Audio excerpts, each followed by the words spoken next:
Boisfort. Merci beaucoup, Merci. Bernard, d'avoir été des nôtres. Nous allons maintenant recevoir notre dernier invité qui va prendre votre place. Nous allons parler d'art plastique. À présent, nous allons recevoir le plasticien Rodrigue Delattre, dont l'exposition à l'Espace Blanche de Bruxelles se tient jusqu'à la fin du mois, jusqu'au 26 octobre, pour être tout à fait exact. Alors, il est dessinateur, illustrateur, il est peintre, il aime par-dessus tout manipuler les images. Bonsoir, Rodrigue.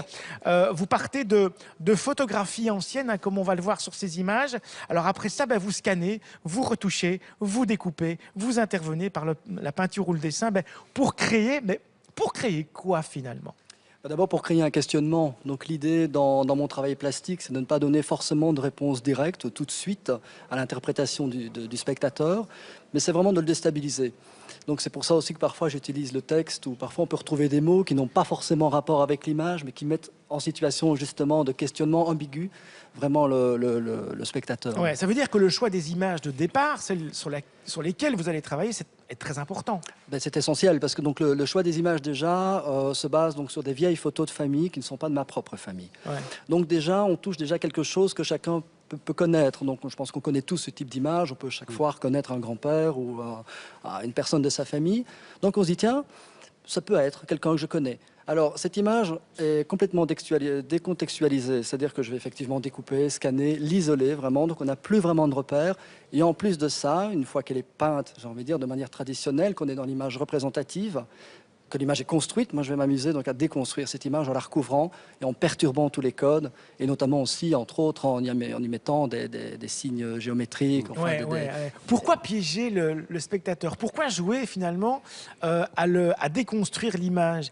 On est dans une société d'images, on est entouré d'images, images papier, images internet. Il faut réapprendre un peu l'image aux gens aujourd'hui? Peut-être. Le fait de déconstruire, encore une fois, donc c'est de ne pas proposer une image directe, mais qu'elle soit vraiment sujette à une interprétation et à un questionnement. Moi, je pense qu'effectivement, l'art, quelque part, doit aussi questionner, ou sinon il devient peut-être décoratif.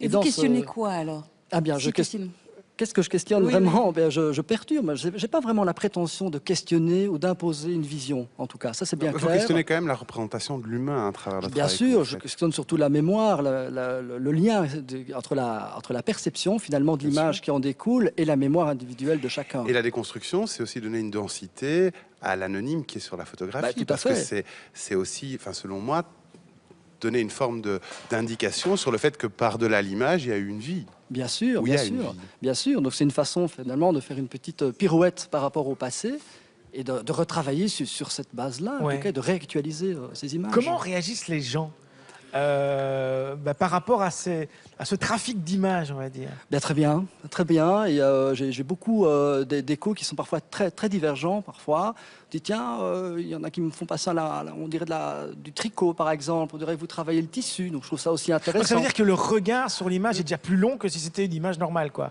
On reste sur l'image, on la décortique soi-même. On la décortique soi-même, et ça c'est un grand principe. Moi je n'impose rien. Ce que j'aime justement, c'est laisser la liberté à celui qui va regarder l'image d'interpréter en fonction de son propre affect.